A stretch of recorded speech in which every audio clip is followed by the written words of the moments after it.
much. It's 3:30, so I'll go ahead and get started. Thanks everybody for coming to this panel on building and maintaining game communities. I'm going to crib something from the last panel that was in here. How many people here are like already in the game industry in some capacity? A fair amount of you. How many people want to get into the game industry? Okay, cool. Yeah, we've got a great panel of experts that have been around doing this for a while. And of course, as you know, I probably don't need to preach to this room, games are not a solo activity. They're very, very social things, and communities are going to develop around them, and smart companies, I think, are going to focus on how to maintain and properly cultivate that kind of stuff. So I'm Ruben Peel. I am a critic and writer at the Dallas Morning News. I've been covering this industry for about a decade now. Started reviewing games at GameSpot, GamesRadar, a bunch of places like that. And I'm gonna let our panelists go down the row and introduce themselves. Hello, I'm Leah Rubin. I am the senior producer of MMO content for KingsIsle. I work on Wizard 101 and Pirate 101. What the heck is a senior producer doing on a community panel, right? Well, 18 years ago, I started my career and have consistently worked towards building online communities myself, though never in a community manager role. I started at Sony Computer Entertainment America, working on the PlayStation 2 network startup disk for the network adapter to connect to online games for the first time. And I moved over to Sony Online Entertainment after that for EverQuest Online Adventures, the first PlayStation 2 MMO. And I worked in quality assurance, customer service, and then design and production. And almost 12 years ago, I moved to KingsIsle Entertainment, and I've worked on Wizard 101 and Pirate 101. Hi, I'm Tony Jones. I'm the Senior Community Manager for Wargaming. I work in a World of Warships. Over the last 10 to 12 years, I started out with Sony Online Entertainment as well. Worked on EverQuest, EverQuest 2, PlanetSide 2, Star Wars Galaxies, a number of other titles. But I have spent quite a bit of my time. I think I'm on my 23rd title, so I have both built and helped close a number of communities. My name is Eric Musco. I'm a senior community manager at BioWare, working on Star Wars: The Old Republic. So I've been working at BioWare for about almost 8 years now. Almost my entire time there has been on Star Wars: The Old Republic. One thing that, I sound so junior compared to you guys, it's great. So the thing that got me into the game industry was before I was a community manager on it. I actually started as a podcaster, so it's pretty interesting to be able to see transition from one side of the aisle to the other and then make a career out of it. So been working on the Old Republic for most of my time there. I've had a little bit of crossover into some of the other BioWare titles, but primarily on the Old Republic. Cool. So I think one thing that Leah, you and me were talking about earlier was that pretty much every game company now kind of needs some sort of community manager.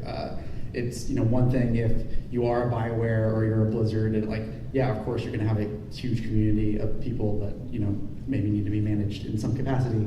But what if you're just starting out trying to build this thing from scratch? Your games have 101 in their title, so what is the 101 of starting some sort of community? So I really think it's important you meet a community manager, no matter how big or how small your team is. And I'm not just saying that because my present community manager and past community manager is in the audience. It's just a very important thing. You might think, oh, as a developer, I can spend some time on that, I can do that. I might be able to interact with the players and the community and provide that service, but I mean, some people can, but you can't always. As developers, we're too close to our products.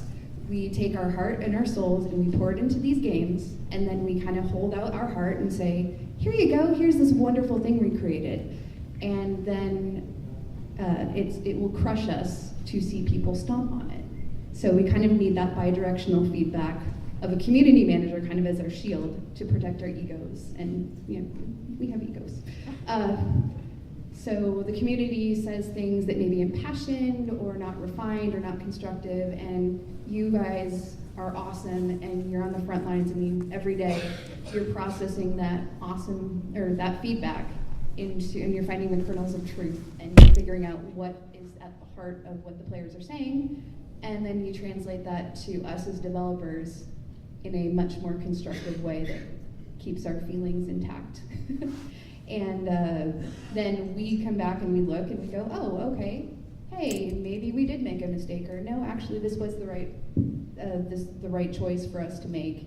And then we explain to you in very, very complicated terms why this was the case, and then you guys take that crazy, those crazy details and spit it out to the players in a way that they can understand and digest. So that's a really important thing for us. I think one of the things that's also really important, definitely have a community manager, but just make sure that the community manager also understands your audience.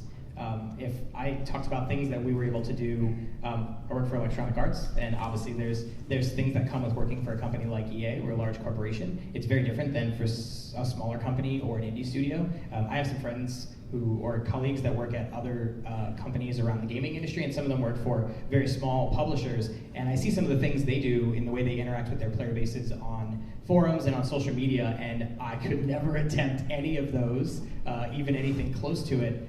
We'd be crucified for trying to do some of the things and the ways that they engage with their community. So I think it's really important to understand how to manage not just the size of your community, but who your players are.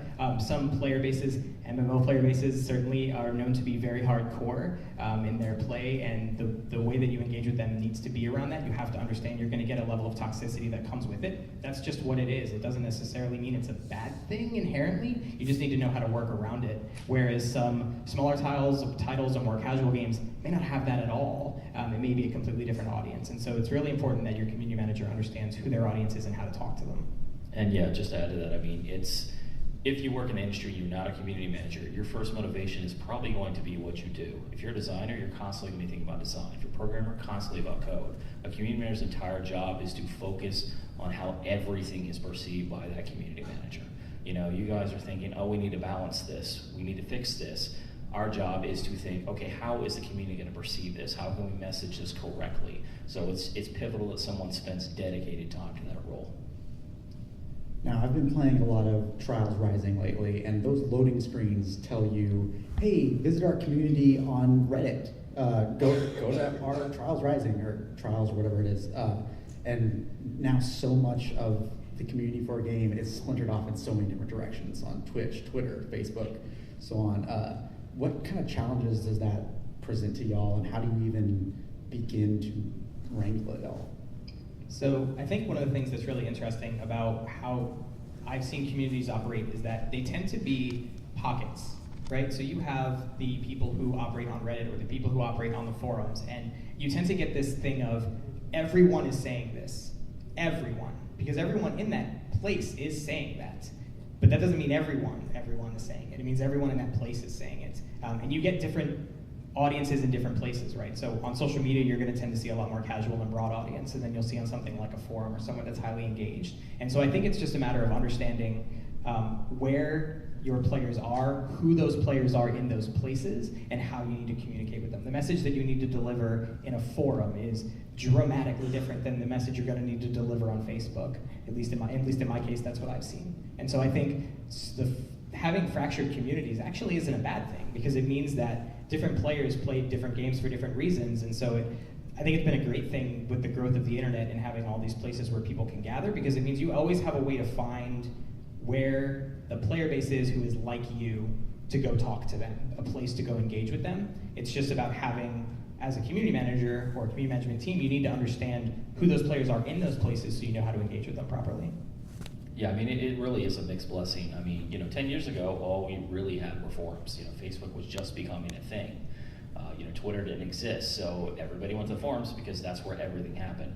Now, community managers are spread really thin, so it's very important doing community planning to figure out, first of all, what mediums are most important to us. Like, you can do efforts on everything, but maybe you don't need, well, now Snapchat, but I've had debates with you, maybe you don't need a Snapchat channel, like maybe that's not something we need to spend our time on, but something like the forums and Reddit and even Twitter, maybe it's where we need to focus more of our time. So it's about defining where those mediums are for your community.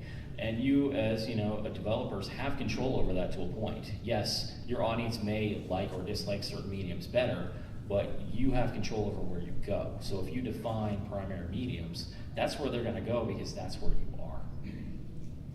So at KingsIsle, lately, we've embraced Twitch.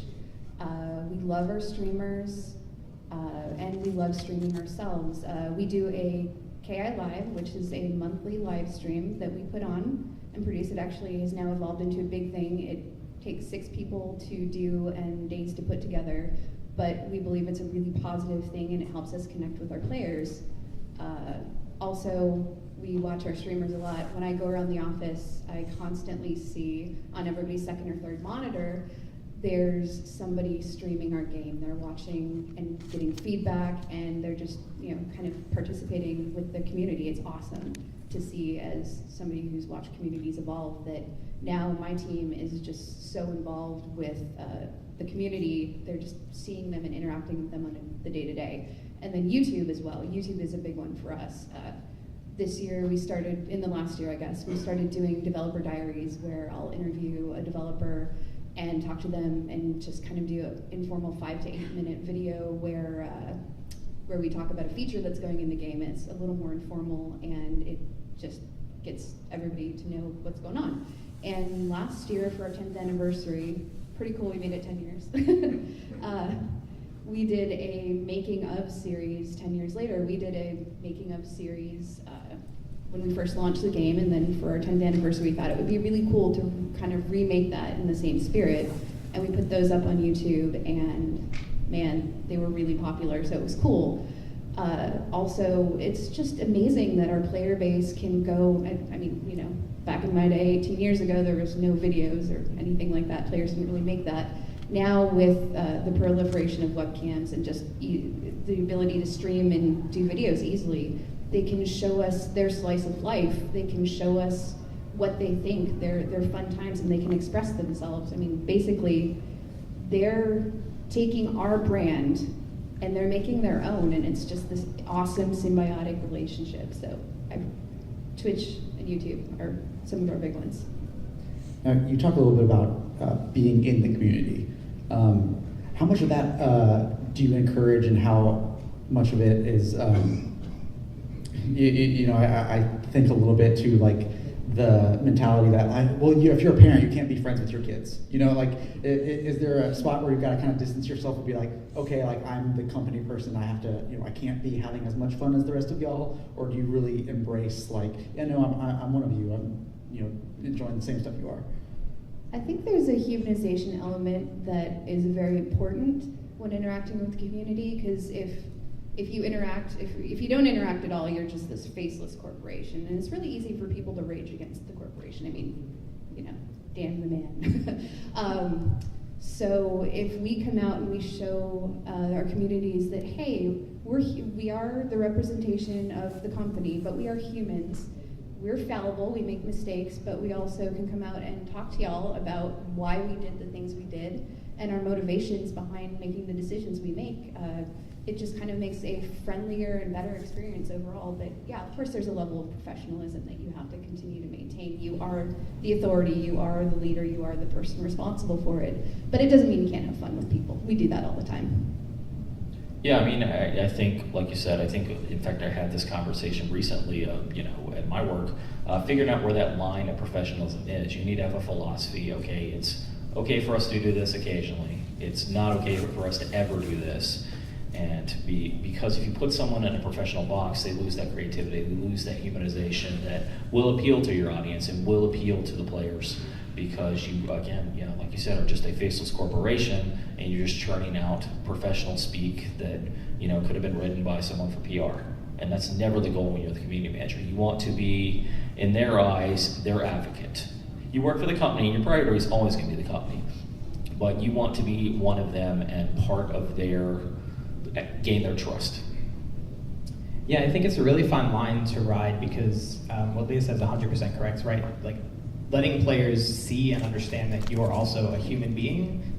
I know most of the hands in this room went up that we work in the game industry, and I think that's because we love video games. That's why else would we dedicate our lives to working 400 hours a week and doing all the things we do if we didn't love video games? And I think sometimes it's really hard for players to disconnect that part and not realize that we also are doing this because we love it. But we actually had an interesting situation a few years ago where we tried to just be players. As a community team, we started doing effectively what were Let's Play live streams. There was no information delivered. It was not about that at all. It was, I'm just going to boot up a Twitch stream and I'm just going to play the game for 2 hours, play it for an hour, and we did it every week. And it did not go well at all. And I think the reason is because we overestimated how much we could just be players. At the end of the day, there is that line you have to ride of when you say something and you're representing the company as a community manager, no matter what you say, every word that comes out of your mouth represents your company and your game. And as much as you want to humanize and still get really down in the weeds and just play video games with people, at the end of the day, you're still working for the company.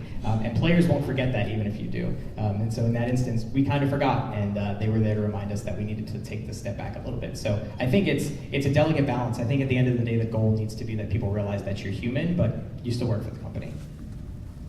So, the players are not going to forget who you are, and so when things start going wrong, if a ship is nerfed, if a gun doesn't operate the exact way that people want in the latest patch, what mode do y'all turn into? Like, how do you do damage control or proper communication? Like, what are some things y'all have learned throughout the years to help keep the peace and manage people's expectations and feelings when things are rough?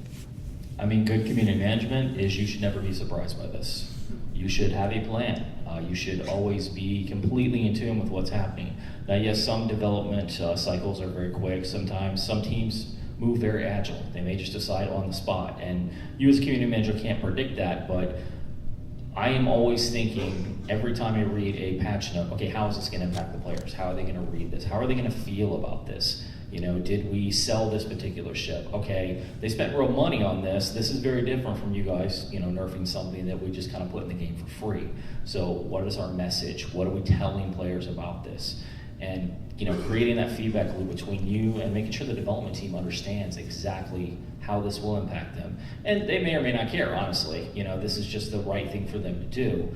But at least you know that you have made your best effort. You have created that dialogue within the team, and then you get out there and you provide the facts. And if you can't make them happy, at that point you just have to set expectations, just so they're not surprised at what happens. They understand why it's happening. Yeah, I think a lot of it, I've made this joke internally before that I like to think that I'm like a communications consultant, which is talking to the team, talking to producers. I'll be interested to hear, Leah, from your perspective, but talking to leadership on the team of, I think at the end of the day, what Tony said is 100% correct, just making sure that the team is never surprised, right? Like, you're gonna do things that the community is not going to like. It's just the nature of how games work. The key is making sure that everyone understands why they're not going to like it, and if there's ways around it to avoid that potential problem. And then we as community managers need to do a couple of things. One, put on our best battle armor because we're going to be tanking it if there's just no way around it. The other option is, and something that we've tried to do in the past, and it works well, although it absolutely is not always possible. Frequently it's not possible, is just trying to set context on something that you know is going to change or is going to cause a problem, of setting an expectation with a player of, here's how we see a thing should be operating or should be working. Because then if you know that at some point you're going to have to change it because it's not functioning how you think it should be working, you've kind of already set that expectation. Well, we did say we thought it should work this way and it's not, so we're going to get it to work that way. It doesn't necessarily soften the blow, but it at least gives you it gives you a little bit of ground to stand on of, you can approach it from the context you've already tried to set. Doesn't always work that way, but that's kind of just how I see it from my side. So I always say that the community managers and customer service and anybody that has to deal with the community on the front lines needs to have insane fire resist. Like, you guys, I respect what you guys do on a daily basis. And I think the most important thing, and when I communicate with our community, I try to make sure that I'm calm and rational, like when we have to do something that maybe our community might not love, but it's for the best of the game, we try to explain that. We try to say, hey, I know that this doesn't seem like the best thing in the world, but here are the reasons why it's very important, or here's the reasons why we can't do the thing that you actually want us to do. Either it's technical limitations, or maybe it's just a game balance thing, that if we did this thing that everybody would love, it would just completely break the game, and then they really wouldn't love it. We know we really know that, even though you don't. So it's just clear and rational communication and treating everybody like adults. I mean, it's very important to, even if people are reacting to you impassioned and in a negative way, to never, never, ever spit that back. Like, it's your job to be professional and courteous, and even if people are blowing up at you, you have to keep that calm and cool demeanor and be like, hey, this is the reasons why. Excuse me. A lot of times when people come to panels like this, they kind of want to know, like, how did you get where you are, and how did you know the things that you know? So how did each of you not only just get into the job that you have now, but also, like, where did you learn lessons that you are very much using now, even if they were seemingly for, like, a very different degree or a very different job? Where have you taken lessons just from life in general that you've applied to this role that you've got now? I mean, I think I'll just carry the thing that Leah said. I mean, you have to have really strong fire resist to be a community manager. You don't get fire resist without being burned a lot. I think the only way it's kind of like armchair development happens. You see it on the internet. We all do it, even not as developers. We think that we know how to develop games because we play them. People think they know how to communicate because they speak. It's very similar. Like, we all have inherent lessons on how we want to be communicated to and how we communicate ourselves just throughout our lives, right? Like with our spouses or with our family, with our friends. Communication is an important part of life. So I think coming in, everyone has a base set of skills on how and where and when to communicate. The lessons on how to actually just become a community manager is, one, hopefully you have someone who's a mentor. Most people don't just go straight from not being in community to being a community manager. Typically, you're going to work under other community people who've done it for a little while, and you'll learn both of the lessons. You'll see the things that they do, and you go, oh man, I'm never going to do that when I'm in charge. Or you see the things that they do that you're like, man, I completely never thought of that. I understand why they're running this team. And so it's just picking up all those lessons, and then someday you get to wear the running the team shoes, and you get to make all those mistakes that teach you valuable lessons as you go. That's really the only way to get there, is just to mess up a lot. And then hopefully the fire isn't hot enough that you have to leave the industry, but you just get to keep going. Yeah, I unfortunately was one of those people who did not have a mentor, really. So, Sorry. Yeah, you can learn lessons the hard way. I made a lot of mistakes. I did a lot of, looking back, very stupid things, but at the time they made sense to me. So it's a very punishing experience, and I don't recommend it. If you do not have a mentor, we now live in a society where we have enough social networks that you can find people virtually to help you. And that's critical, not only for community management, really for anything, is to have a support system.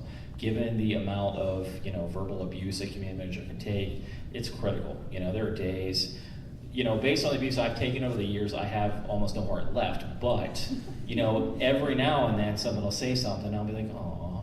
And you need to go, and you need to have that support system and someone that can tell you, hey, actually you did the right thing here, or I think this is a good direction you're going in. And it doesn't always have to be someone more experienced. Sometimes it's just bouncing an idea off, a peer, or even I use my employees. There are times I'm not too cocky that I know what I'm doing all the time. Sometimes I'll say, hey, can you look at this? Do I sound, is my tone good in this? And it's just critical. Well, my background and my degree is in psychology, which helps for obvious reasons. But another thing that's helped me along the way is I've held a lot of different positions in the games industry. I've done QA at 2 different companies. I've done customer service, which isn't quite community management, but it's still that interacting with our customers and our player base on the front lines.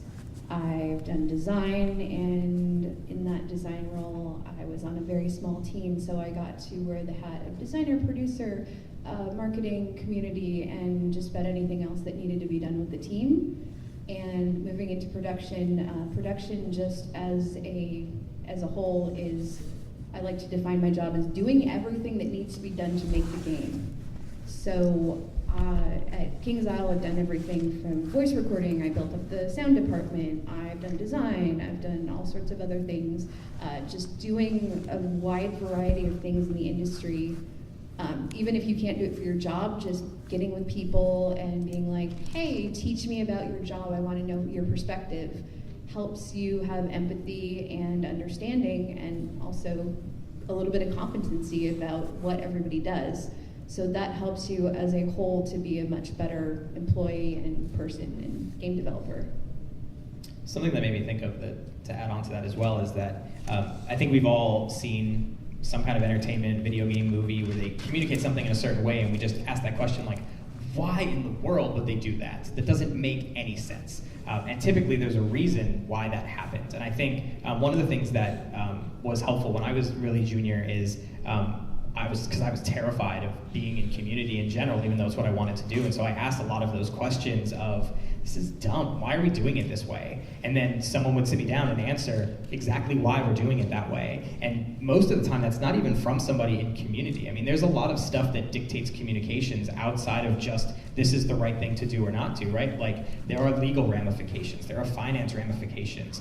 Name a department, they probably have a reason why something can or can't be communicated. And those are the things that, until you actually work in the game industry, you'd have no idea how much stuff handcuffs you on the things you can and can't say. And so just asking those questions, and to Tony's point, having a lot of people to ask those questions of will really help you build that skill set. I think even if you're not getting into community management, that sort of lesson applies. In journalism, it's definitely that case where getting started at a newspaper, there was a lot of things I was looking at, like, why do we do this? Like, clearly the web traffic's not there, this seems pointless. And then someone sat me down and said, here's why, like, here's how much money this makes, or here's how many print readers care about this. And then you realize, oh, I clearly don't know everything, and there's lessons to be learned. So we've talked a little bit about pitfalls and like what to do when the community doesn't react positively to things, but no one really gets in a role like this to get rich quick. Like, we do it because we love it, we love games. So what are some like positive stories of like times where you were like really happy to be where you are, where the community maybe surprised you in some good ways? So I'm actually going to take this one back to when I was a game master at Sony Online Entertainment. This is definitely starting a negative story that turns positive. In-game at that point, the game functionality allowed people to do something which was called kill stealing, which was, I tagged this monster and I'm fighting it, and then somebody else can come in and steal it and get the credit for the kill. The game allowed you to do it, however, it was against the rules. It was one of those weird gray areas where, as game masters you had to enforce it, but you couldn't be like, the game worked that way, so it was very confusing to players sometimes. So I got a report and saw somebody that was kill stealing, and sure enough, I went in game and I looked, and yep, they're kill stealing, and I took him aside and said, hey, you're doing this, it's wrong. And then he came back to tell me, well, the game lets me do it, so, I should be able to do this. And I was within my rights to kick him out and, give him a suspension, but instead I sat and I talked with him, and I'm like, look, let me tell you why this is wrong. These people are humans, they're trying to have fun in game, they're trying to have a positive experience, and you're taking that away from them. And we went back and forth for almost an hour, actually. It was probably not that busy of a day, but so after a while he was like, okay, I get it, I finally get it. He realized that there was another human on the other side of the dune at the time. And he said, I won't kill steal anymore. And instead of being somebody who was probably going to go from getting banned, because he was probably going to come back in after the suspension and do it again, because he was just like, why shouldn't I do this? And he didn't understand, and he became one of the pillars of our community. He was a really, really positive influence going forward. So again, taking the time to just interact with somebody and treat them like an adult and explain the reasons why can sometimes really have a positive effect. I think for me, I don't have a specific experience, but most of kill stealing is still a problem I request, by the way. Of course it is. For me, part of what we do is forward moderation, and everybody knows how, terrible that can get. Usually about 1% of the time, you can reach out to someone and, hey, just explain, look, what you're doing is causing this. You're hurting people's feelings, and, you're coming off very aggressive, and, you can't necessarily read tone through the internet. He lists off all these reasons, and about 1% of the time I come out, you know, you're right. I went back through this, I reread it, and I was wrong, and I'm really sorry about this, and I won't do it again. And those moments for me usually make the other 99% of the time worth doing. So we do events around the globe. They're called Cantina events. So I work on a Star Wars game, and there we have open bar at most of them, which alcohol is slightly relevant to the story. Because typically when players get more and more alcohol in them, they usually tend to go one of a few directions. Typically they get more liberal with being able to yell at us in person, because that's not usually people's default. So we were doing an event in Germany, and we actually had a lot of U.S. soldiers there, because there's a lot of military bases around Germany. And so a player came up to me. He was very intoxicated, and he's like, "Hey, do you mind if I talk to you one-on-one for a minute?" And usually that means they're probably gonna yell at me about something in PvP in our game. That's what happens in the 99% of those stories. So I was like, "Yeah, sure, let's do this. Let's get this going." So he pulls me aside, and he opens with, "I'm probably only telling you this because I'm really drunk," which again led me to believe that this was going to be an interesting evening. But what he told me was not what I thought it was going to be. So what he told me is that he's been in the military for a long time. He'd seen a lot of combat, and he had pretty severe PTSD. And so he wanted to thank me because he had used our community to help re-socialize himself a little bit. He really liked our game and allowed him to play it from the safety of his home, to play the game with other people, to get to talk to them. He built friends, and then this event for him was actually the culmination of that journey, because he had spent a few years doing it. And so he came to our event just to hang out with those friends in person, to come out to our event. And for me, that was like life-changing for me to realize that as a community manager, that's where you really see how video games affect people's lives so much more than just a hobby for some people. Like, it really is something that's meaningful to them. So that will stick with me forever. I would be remiss if I didn't actually mention something a little bit more recent at Kings Isle. We've had the opportunity to work with Make-A-Wish and bring in some kids that their like one wish was to come see us and to hang out with us for the day, and that is just so incredibly special and wonderful for us. Like, it's always a little bit hectic to try to get those days together, because we really do it up for these kids. We give them something in game, and we like let them make a quest, and it changes every time, but we do a lot for these kids, and it's a little bit like, oh, so much work to get it, and then the day of, it's just so worth it. Like, we're all like beaming the entire day, and we feel really good about it, and doing stuff like that and being able to affect a community to the point where somebody's most fondest wish is to come spend a day with us. We're like, who are we? Why is that? But it is, and it's so humbling, and it's so fun.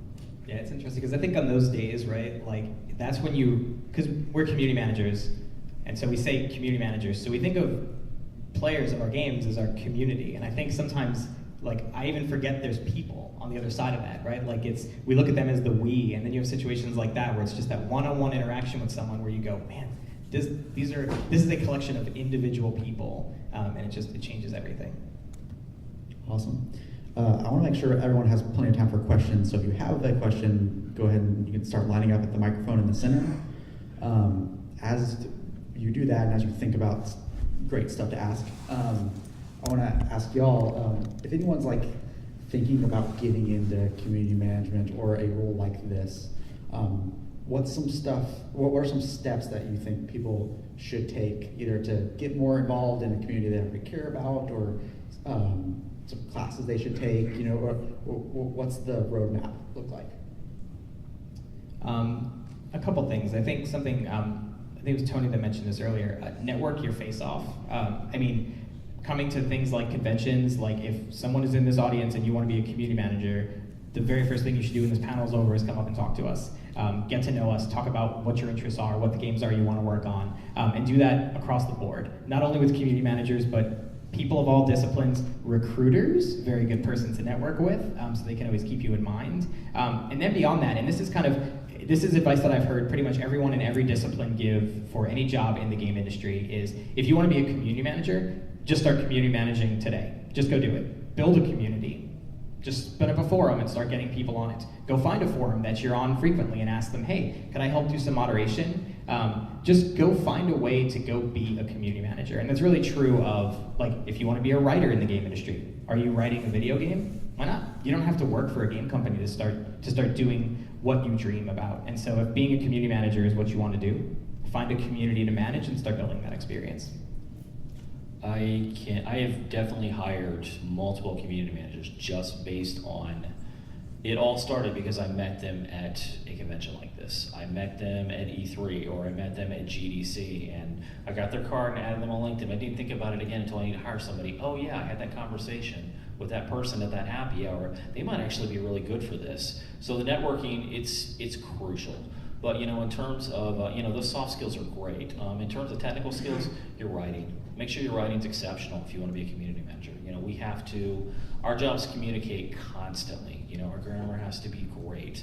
The internet's a little forgiving on Twitter, but your tone and your, the specific terms you use, you always have to be in the mindset of how you're communicating, how you're messaging. So those are the two I'd recommend. So I'm looking out into the audience and I see my past community manager, Tom Purdue, right there. And I see my present community manager, Matthew Anderson. They both had completely different paths to us at KingsIsle. Tom Purdue was in our community.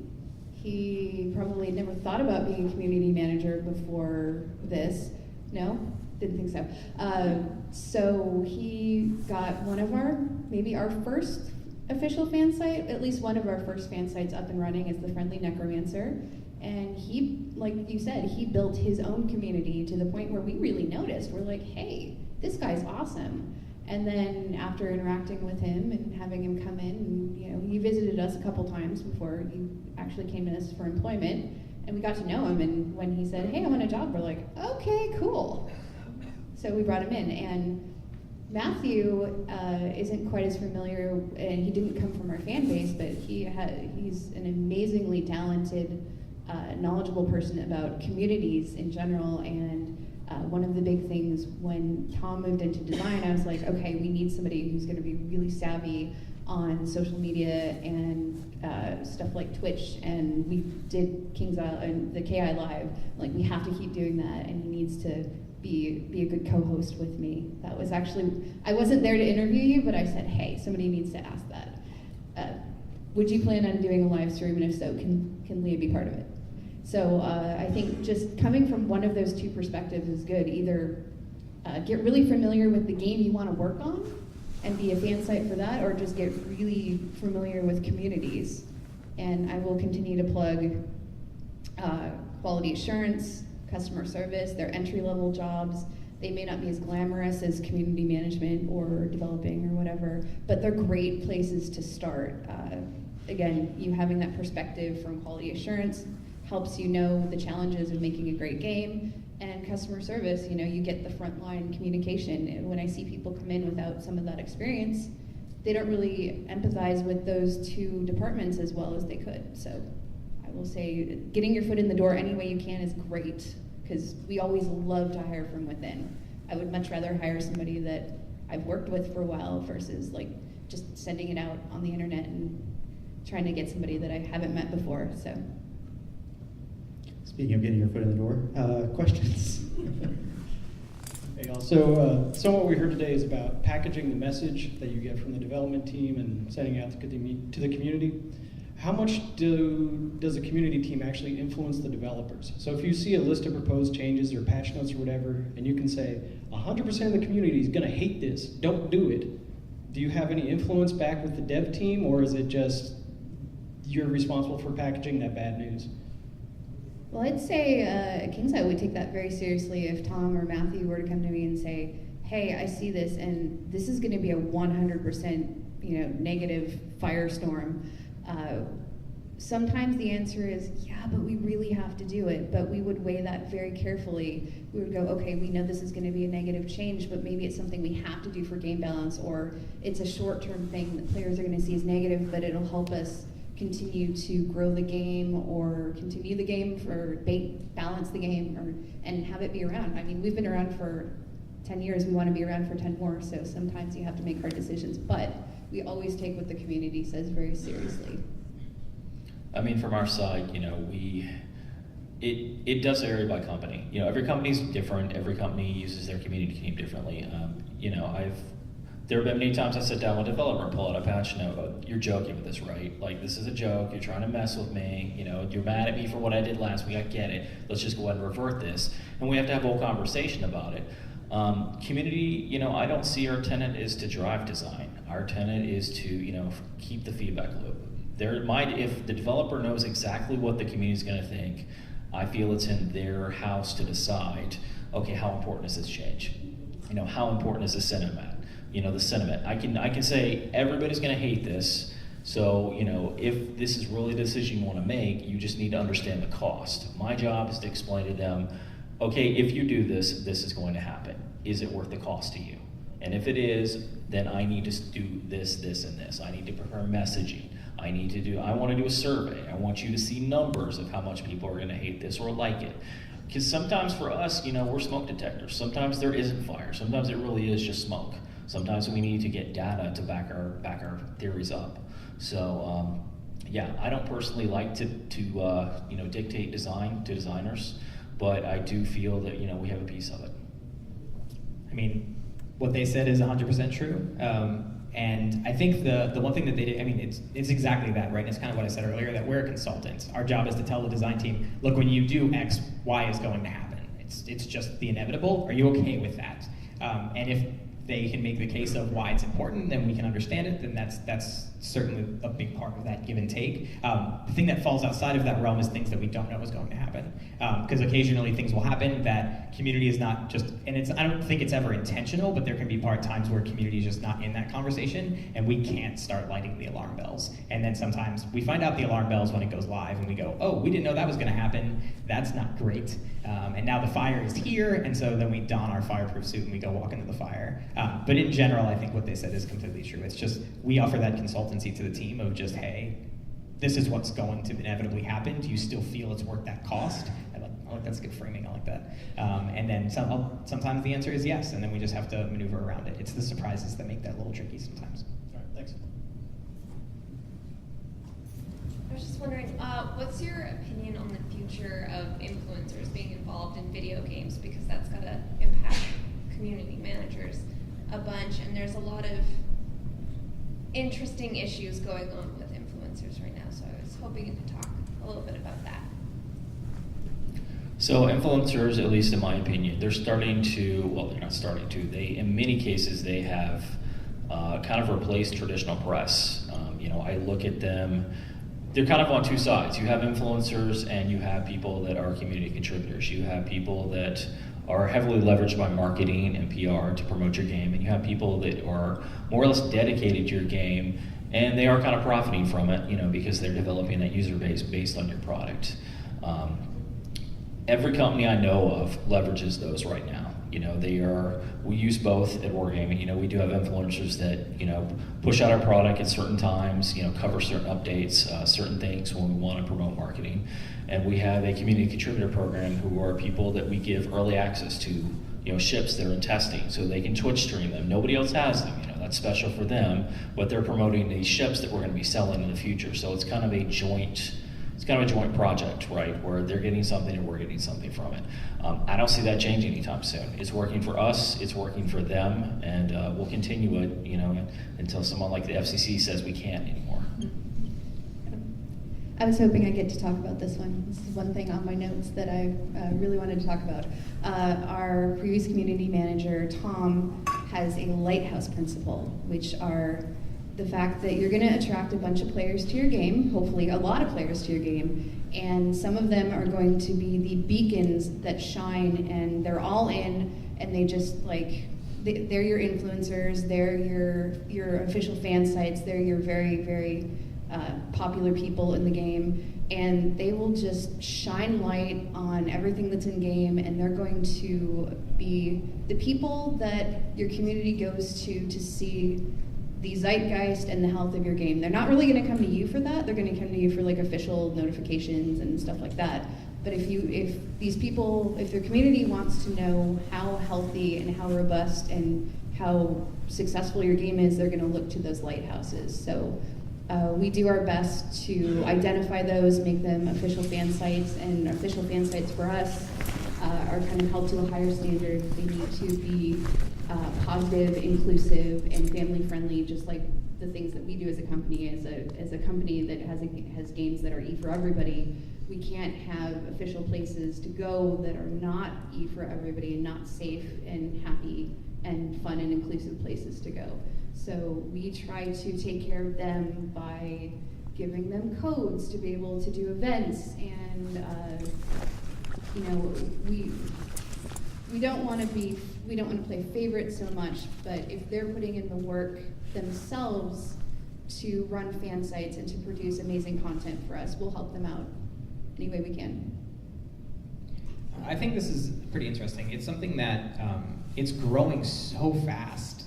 Just the influencer phenomenon. I think game companies were a little slow to pick it up because obviously Twitch has been around for a long time now, and I think it took companies longer than it should have to figure out that there is value in supporting those people. And I think that a lot of community managers have always done support for things like fan sites and stuff for a long time, but I don't think in official program form or FCC regulated form.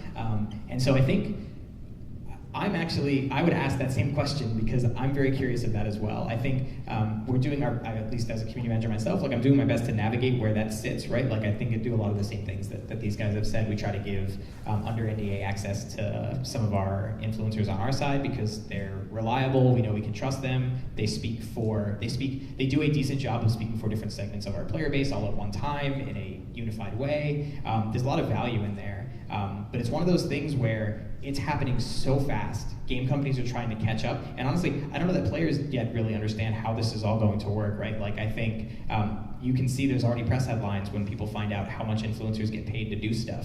And I think over time, as more and more of that stuff crops up, of that these people are being paid by companies to make content that they're presenting to you, or that they may start to feel like influencers aren't that voice. I'm very curious to see where the whole influencer thing's going to go, because it's a pot that can boil over, and I don't know if it will. I think it'll be interesting to see how players react to it, right? Just like press, there's been press blowback when people realize that press get access to games, and press get flown out to places and do things, and influencers they're on that same plane now.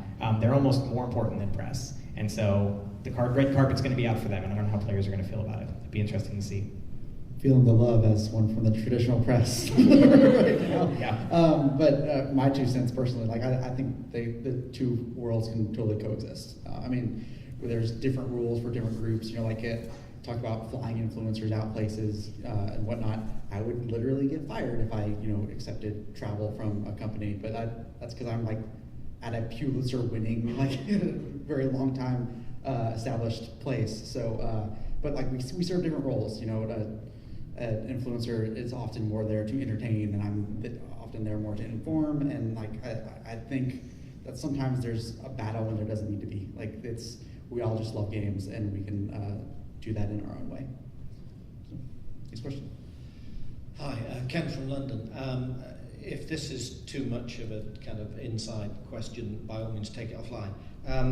I'm interested in what games companies do themselves and what they source externally or outsource. And obviously, games companies are quite willing to say, okay, we outsource voice acting or localization or testing, but they tend to be much less willing to discuss, art or engineering that gets done by external providers. They'll perhaps admit that they use external providers for player support, but less so for community management. What do you think, and there's a question to me for games companies, and we see layoffs and so on, of what's something that they should keep for themselves and what can be done by external providers, and so where does community management come in that? Can any of it be done by an external provider, however well linked, or does it need to be part of the organization? That's a good question.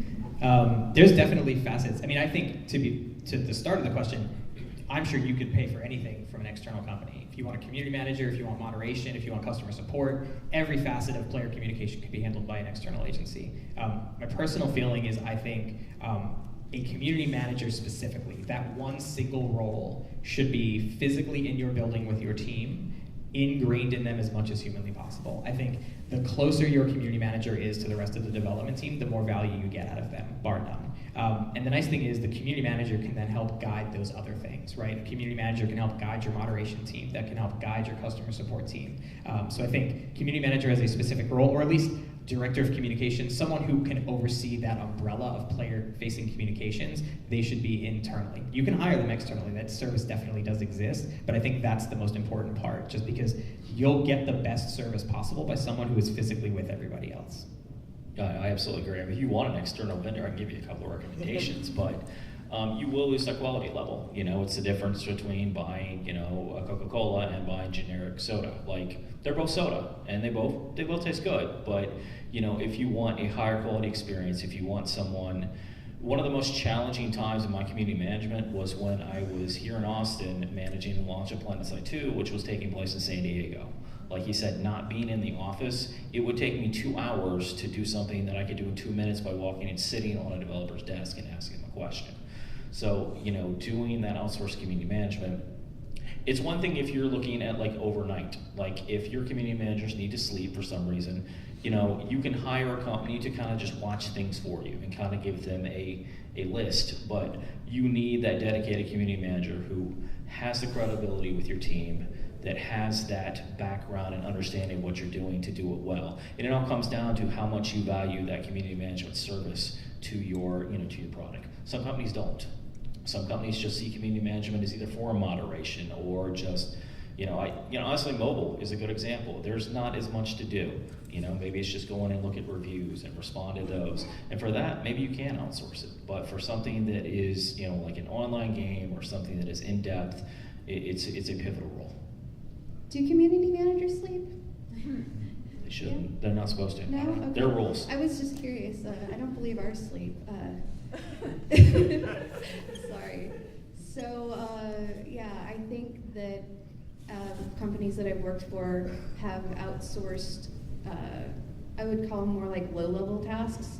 Things like maybe the first contact in customer service, for just things that you can kind of cut and paste responses to, like, oh, hey, this is broken. Oh, okay, cool, thanks.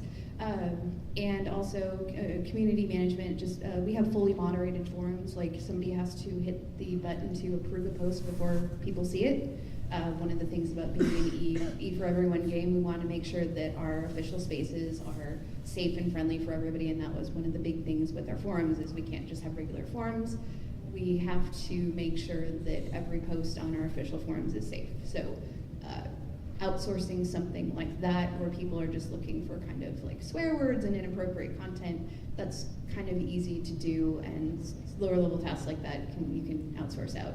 However, I think, just echoing you guys, something as crucial as a community manager needs to be in-house, because, like you said, that face-to-face contact is very important. I need Matthew to be able to come to my desk and be like, hey, they're freaking out over this, and we're, actually be able to talk about it in real time versus somebody that, maybe at the other end of the country or in another country where, we might have time shifts. It works better. It works better to be in person. So outsourcing some of it's okay, but I don't think outsourcing all of it is great. Hi, my name's Julie. I am a program manager for an official game community site. We host a lot of community manager generated content like news. We host the forums, those kinds of things.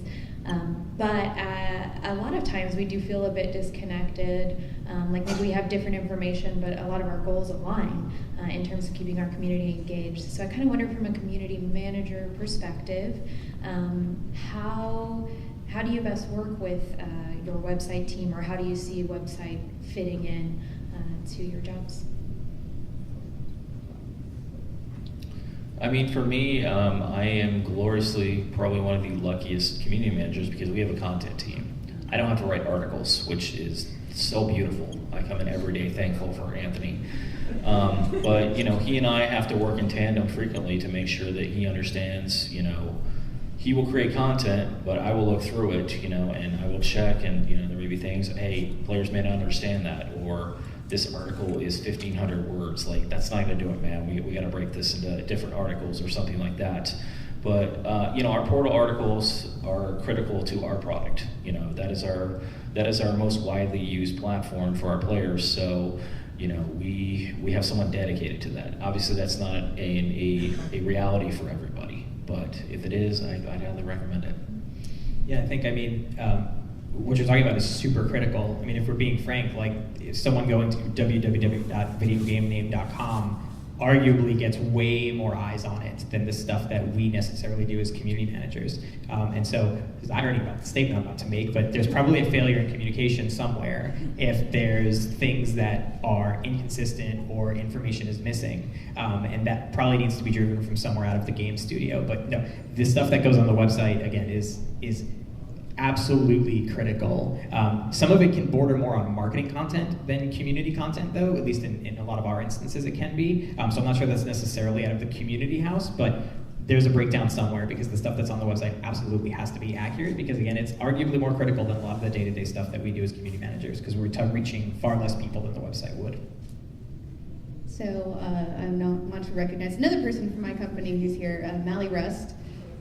She writes, we're lucky to have her, she writes a lot of our content, and she works with Matthew to do just everything that has to do with, PR communications and just relating to our player base. And we have lots of different ways we try to communicate with them. We have, like I said, our live streams where we have fun with them and we give some informal information. We have our YouTube videos where a lot of times that's a little more factual. We do patch notes, we post on the forums, we have a blog. So we really try to reach out in as many ways as possible to our community to make sure that we're giving them as much information as possible. So, I don't know if I've answered your question, but it's very, very important for us to communicate with our official fan sites and our community and make sure that's as accurate and clear as possible. Did you just bring your entire staff here? Pretty much. I'm so happy that my posse showed up. I think we have time for one more question. Awesome. Hi guys, my name is Mohini, and I was wondering, I know that as community managers, you're talking with the community all the time, in person or online, but I was wondering if the community teams actually use any data-driven approaches to help with design decisions. Because, how do you get that sense, the pulse of, the whole community time? That is the best question. So one of the things that I think people often misunderstand about community manager roles is that you may go, well, here we are on the forums and we're talking about the game, and so this is the source of truth of information that's coming. And the truth is, as community managers, quite literally, there's no such thing as too much information. We want to get information from, it's kind of one of the questions we talked about earlier, is there's fractured mediums, right? So social media will look different than Reddit, then will look different than the forums, then will look different than in-game, right? And they'll all be completely different. But all of those things have one thing in common, and that's what people are saying. That is very different than what people are doing. I'll tell you a story without being super, super specific, but I remember there was something that happened in our community. This happened years ago, and when it was a change that we made, came out in a patch, and people collectively were losing their minds about that this was very bad and that it was going to be game breaking, and there was all this stuff. And so I went over to the designer who had made the change, specifically being like, hey, this has drastically changed behavior. Players are not doing the thing we want them to do. We have to have a real serious conversation, I think, about potentially reverting this. And without missing a beat, he just put his finger up at me and didn't say a word, clickety-clacked on his computer for a little bit, and then pointed at something. And what he pointed at was data, which proved that the exact opposite of what players were saying was true. That where instead of reducing the engagement with this content, it had, by a very large metric, increased it. And so that creates a very interesting situation for us as community managers, because I certainly can't go tell players, you're wrong, by the way. You're all wrong. Because that's just not how that works. So it's finding interesting ways to navigate it. But I definitely think that one of the things that is very important beyond when you're getting set up as a community manager and getting established, your best friend in your building should be someone on your analytics team. Because you're going to have a lot of things that come up where players are talking about something that they perceive as happening. Because to be fair, when you're talking about community management, perception is reality. That can't be understated enough, where what reality is does not matter a lot. frankly, because especially if there is a narrative that is being driven about something that is happening, even if the complete opposite is true in game, if enough people say it, it starts to turn into reality. You guys would probably have examples as well, but you can see where when the messaging gets real crazy and there's a real fire in the community, you can watch the data change over time, where people will basically make that data point come true. But having that data to help you build what your messaging is and understanding how real is that issue. I think it was Tony earlier that sometimes there's smoke and there's no fire, and so it's really important to have that. Yeah, we are, wargaming is very data-driven, in a lot of what we do. Our job as community managers is to point out the sentiment, but that is never the whole story. That is always, we've had, and this wasn't in wargaming, this was at a previous company, but it's, oh my God, people, everybody said they're not gonna spend any more money, and you just go and pull up the tableau. Well, actually you're spending more money. But like, he said, you can't go out and tell the players, actually, you're all wrong. You're actually spending more money. We were even more right than we thought we were going to be. And you're all just wrong. So it is about controlling that narrative. But yes, marrying sentiment with data is kind of the holy grail of community management. A lot of companies look at in-game behavior. Surveys are great. Social listening helps as well. But there's no silver bullet, unfortunately. There are a lot of data solutions out there that even these sentiment algorithms, they're faulty. A lot of times they don't work. They'll kind of give you a good instance, but a lot of times it'll just say, like, most of it's neutral. Okay, so you didn't know the answer. You didn't know whether it's actually positive or negative. So I think that's going to continue to grow. I've talked to a lot of people about machine learning and AI, and I think a lot of that is actually starting to help drive some more of that data-driven sentiment. And it's honestly, I don't know any community manager who doesn't want to back up, what they're saying with data. Well, I think from somebody who's a couple steps back from the community, it's kind of listening to the community and what they say at the right level. Obviously, not listening to your community is terrible. That's bad. Don't do that. That's a bad thing to do. But also letting 3 vocal people on a forum dictate your design, that's also bad. You need to not discount your own data and your own expertise as a developer, because hopefully you know what you're doing, you've gotten here, you have some experience, and just hearing 3 people say you're wrong and this is stupid can make you question everything you've been working for. So I think somewhere in the middle of that is the right place to be. It's you're listening to your community, you're kind of finding the signal within the noise, you're finding the kernels of truth in a lot of chatter, and you take those and you see how that helps you make the game, along with the data that you pull and the metrics that you have and the experience that you have. Sometimes you might just be like, oh, no, I know, I've done that before, I've made that mistake, I'm not going to make that one again. It's just basically striking that balance between not just being like, oh, well, I'm the developer and I know best, and then going, oh, well, there are 3 people that are vocal and everything's on fire, so I'm going to change this very important decision that I made. So it's, again, just striking that balance. One thing that I think that's on that same topic of data is business impact of community management. One of the things I've struggled with it for years, and it's something that's very hard, especially for long-standing products, is finding a way to actually correlate what being a good community manager or what good community engagement, how does that actually help the business, right? Like, you can attach it to sentiment, but how do you prove that good sentiment actually makes you more money? We're gonna go do an event and we're gonna spend whatever, X amount of thousands of dollars. Can you prove that doing that event actually drove any additional monetary value to your game beyond just engagement? And so I think in long-standing communities, especially for things that have been around a long time, over time, finding out and building ways for you as a community manager to actually support your own role with data becomes very valuable, because then when you go back to the dev team and you're talking about things that you want to do, or you're talking about things that you feel would be impactful for things you can do in the community, being able to draw a dotted line right back and go, hey, this engagement that we're doing, like the great streams that KingsIsle does, I bet if they probably have a number of ways to track that and go, here's exactly how this is mega beneficial to our business. And everyone has a lot easier time supporting community initiatives when they know it's going to make them money at the end of the day. Well, the data is telling me that we are out of time for this panel. But thank you all so much for coming, and thank you all for participating. I'll leave you around, but have a great South by, everybody.